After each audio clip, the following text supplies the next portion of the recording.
So Adria came into the office today with some unusual symptoms in her wrist. She said earlier today that she fell on an outstretched hand when she slipped on some ice, so she thought she already had her appointment, so she'd come on in and get it checked out. So what we first do is kind of physically look at the wrist itself. She said she's having some trouble with some strength. She can't quite make a fist with it. She feels like she's a little weak, so I'm going to have you just go ahead and try to squeeze my fingers here. Yep, and that's definitely, well, compared to the strong side, so that one's definitely weaker. She has some swelling here at the wrist, and a little bit of red on her palm. Must be from where she actually landed when she put her hand out.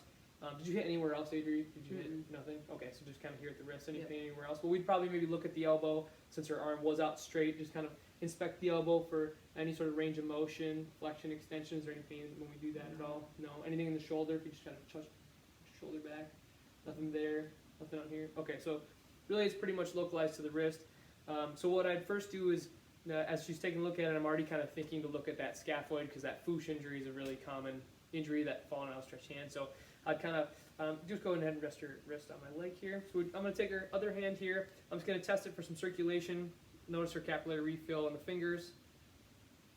It's filling back very quickly. That looks healthy. On this hand, I notice that it's maybe not refilling as fast as we'd like to, so I'm already thinking that maybe there's some circulation issues involved. I'm going to grab a pulse at the radius very lightly to make sure I can still feel a good pulse. Her heart rate's slightly elevated, so maybe after that I might even take a temperature just to see if her body's kind of responding with some sort of immune response with a possible fracture in there too. So her heart rate's slightly elevated.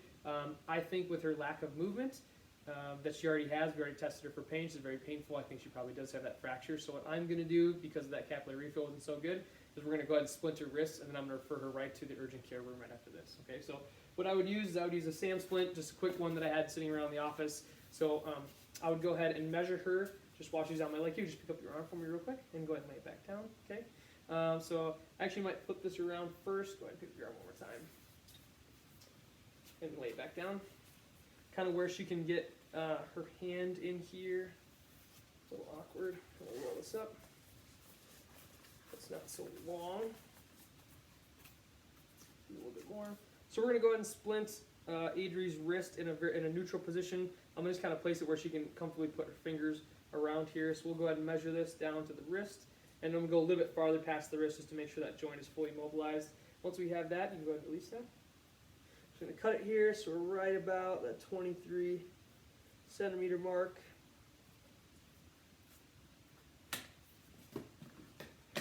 We'll go ahead and do that same thing on the other side.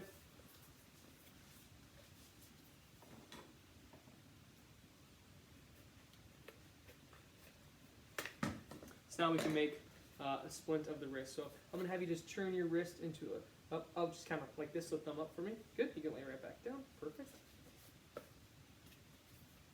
And I'm just going to place this on the front side of her hand there. I'm kind of just going to push it in. Let me know if it's painful at all. Just kind of form it a little bit to her wrist, and then she's able to grab onto that. That looks great. Keep it just like that. If I could actually have you use your hand and kind of hold it in place for me. Perfect. We use the other side of the SAM splint just to make sure we're mobilizing the back of the hand and the wrist, and then I'm actually just going to lightly give it a squeeze on the outside to kind of form that little C shape, especially as we go distal to the wrist here, just to make sure it fits a little bit better around the wrist. Perfect. Okay, so as you're hanging onto this one, can you use your other hand and hold this one over here? Perfect. In the office, I do have a triangle bandage, but I also have this 1-inch military 100-mile-an-hour tape. It's called 100-mile-an-hour because it's high speed, meaning that it's very flexible for a lot of things. So I'm actually just going to use this tape in a few different areas around the splint here. So I'm going to go a little bit distal. You don't need to use a ton. We're just going to try to make sure the splint stays in place. So.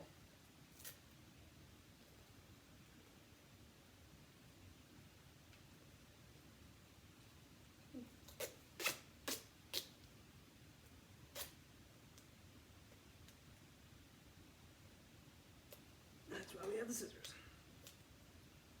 And then you can move that hand for me. Let me know if that pressure's okay. All right. Mm-hmm. We're not splinting right over, or at least taping right over the injury, but at least close enough to the wrist. And then we'll do one more around the hand. Does that feel like it's pretty stable there?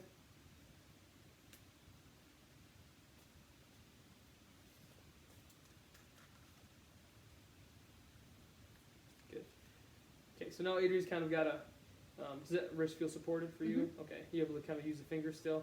Good. So it's not something we're trying to cut off the circulation, but just enough where it's enough to make sure that it's fully supported in there.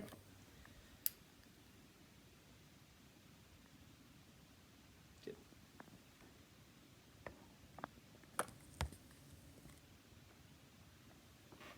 And then, like I said, we're going to refer Adri to urgent care immediately following this to make sure she can get some x-rays and imaging, because we are worried about eventually some potential avascular necrosis, which is actually 30% of the time people get this injury in the scaphoid that ends up happening. So especially with that capillary refill, that's kind of what we're worried about, is make sure we're not interfering with any circulation into her hand and into the bones. We want it to be healthy for long term. So some follow-up care. I'd like her to come and see me and consult me after she sees the doctor, just to make sure she got the treatment that she needed, and I confirm what the doctor was, or the doctor kind of confirms what I was thinking, and then we'd make sure we can get her back in here after any sort of surgery that was necessary, or further casting or splinting. We can come up with a little rehab plan for her wrist and her fingers, make sure she gets full function back into her wrist and hand, and hopefully she heals well.